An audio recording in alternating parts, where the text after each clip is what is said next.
دوسرا اس حدیث کا جو ٹکڑا ہے یہ میرے جمعہ کا آخری ٹکڑا ہے.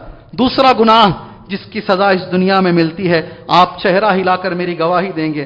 ہاں مولوی صاحب، ہمیں دیکھے ہیں دنیا میں، ہماری زندگی میں ہم دیکھے ہیں رشتہ داری کو توڑنا. کون سی چیز؟ کون سی چیز؟ رشتہ داری کو توڑنا. رشتہ داری کو جو توڑتا ہے اللہ اس سے ٹوٹ جاتا ہے. اللہ کا تعلق اس کے ساتھ نہیں رہتا. اب جتنی چاہے مانگو، جو چاہے کرو، اللہ کا تعلق ٹوٹ جائے زندگی میں مدد کہاں سے آئے گی میرے بھائی؟ بڑی چیز ہے. خاص طور سے رشتہ داریوں میں ایک بات بخاری کی حدیث ہے، عبداللہ بن عمر بن عاص رضی اللہ تعالی عنہما اس حدیث کے راوی ہیں. پھر بھی یہ خطاب میرا نوجوانوں سے ہے انشاءاللہ تعالی. لیس الواصل بالمکافی انما الواصل، اللہ کے رسول کے الفاظ، صحیح بخاری کے الفاظ ہیں، رشتہ جوڑنے والا وہ نہیں ہے جو سامنے والا رشتہ جوڑے تو یہ بھی جوڑے. وہ رشتہ داری نہیں ہے. نہیں سمجھ میں آئی؟ شاید میری حدیث، میرے الفاظ جو میں نے کہے سمجھ میں نہیں آئے. ہم لوگوں نے انگریزی میں ایک محاورہ بنا کے رکھا ہے، ڈیو ریسپیکٹ. مجھے عزت ملی تو میں وہ جگہ پہ جاتا ہوں. مجھے سامنے والے رشتہ دار عزت دیے تو میں عزت دیتا ہوں. اگر مجھے رشتہ دار عزت نہیں دیے تو میں عزت نہیں دیتا. ہے نہیں؟ یہ ہمارا اصول ہے. نبی کا اصول یہ نہیں ہے. نبی کا وہ اصول یہ نہیں ہے. تبا لک یا محمد لہذا جمعتنا، یہ نبی سے کہا تھا ابو لہب نے، برباد ہو جائے اے محمد، اس کے لیے تو نے جمع کیا. اللہ کے رسول نے جب اپنی دعوت پیش کی، نبی کو یہ جواب چچا سے ملا تھا. چچا، سگا چچا ہے وہ ابو لہب. نبی نے اس سے جو جواب دیا، ٹھیک ہے تم رشتہ توڑنا چاہتے ہو توڑ لو، میں زندگی بھر پانی ڈالتا رہوں گا، اس جھاڑ کو ہرا بھرا رکھوں گا. اللہ اکبر. سامنے والا رشتہ توڑے تو جوڑنا ہے. خالہ کی بات چیت امی سے نہیں ہو رہی ہے، ہم آگے بڑھ کر خالہ کو امی سے ملائیں، یہ رشتہ داری ہے.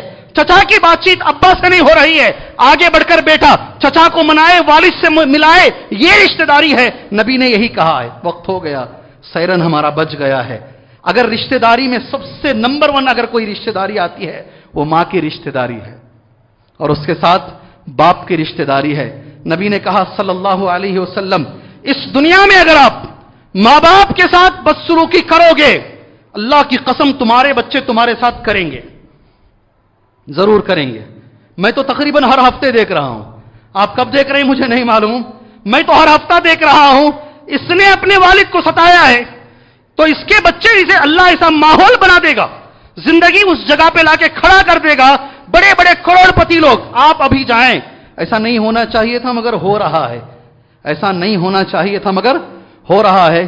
ہمارے ایئرپورٹ کے پاس آشیانہ نام کا ایک اولڈ ایج ہوم ہے. ہمارے پاس اس کا تصور نہیں ہے. مسلمانوں کے پاس ماں باپ اگر بزرگ ہو گئے، ماں باپ اگر ایج ہو گئے، ماں باپ کی عمر اگر زیادہ ہو گئی تو ان کی خدمت ہمیں کرنا ہے. مگر آج وہ چلانے والے لوگ کہتے ہیں سڑک پر چھوڑ کے چلے جاتے ہیں ماں باپ کو. جی، ریلوے اسٹیشن پر ماں باپ کو چھوڑ کے چلے جاتے ہیں، بس اسٹینڈوں پر ماں باپ کو چھوڑ کے چلے جاتے ہیں. کوئی پوچھنے والا نہیں، وہیں ٹوائلٹ ہو رہا ہے، وہیں پیشاب ہو رہا ہے، بچے دیکھنے کے لیے تیار نہیں. ایسے 200 ماں باپ کو اب تک ہم نے دفن کیا ہے رکھ کر. کتنے؟ یہ تمہارے گاؤں کی بات کہہ رہا ہوں، باہر کی نہیں. 200 ماں باپ کو اب تک ہم نے دفن کیا ہے اور بچے جنازے میں تک نہیں آتے ہیں. یہ تمہارے شہر بنگلور کی حالت ہے. میں کوئی ہوائی باتیں نہیں کر رہا ہوں، جو چل رہا وہ کر رہا ہوں. اور ان بچوں سے میری گزارش ہے، کھاؤ اللہ کی قسم، میرے نبی کی حدیث کبھی غلط نہیں ہو سکتی. تم نے تمہارے ماں باپ کے ساتھ یہ سلوک کیا ہے، تمہاری اولاد تمہارے ساتھ ایسا سلوک کرے گی. لکھ کے رکھو، تم اسے لکھ کے رکھو. سبحان اللہ. ہم نے سنا ایک چھوٹا سا واقعہ، اسے بول کے آج کا یہ جمعہ ختم کر لے. اللہ سے دعا کرے اللہ تبارک و تعالی ماں کی خدمت کی ہمیں توفیق عطا فرمائے. اللہ والد کی خدمت کی اللہ ہمیں توفیق عطا فرمائے. اللہ بڑھاپے کی عمر میں ان کی باتیں سننے کی اللہ ہمیں توفیق عطا فرمائے. ان کے تانوں کو سننے کی اللہ ہمیں توفیق عطا فرمائے. اس کے باوجود اللہ ہمیں ان کی خدمت کرنے کی اللہ ہمیں توفیق عطا فرمائے. صحیح نگاہ رکھنے کی توفیق عطا فرمائے.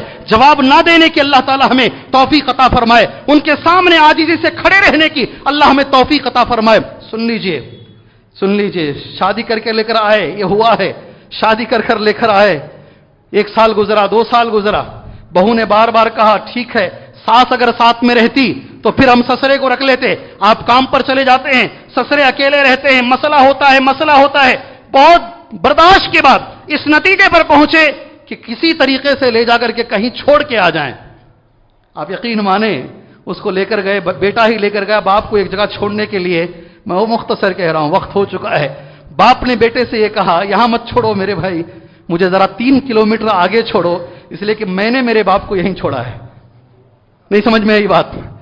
میں نے میرے باپ کو یہیں چھوڑا ہے, تم یہیں چھوڑ دیے. ہو رہا ہے تمہارے بنگلور میں, ہو رہا ہے تمہارے شہر کے اندر, یہ ہو رہا ہے.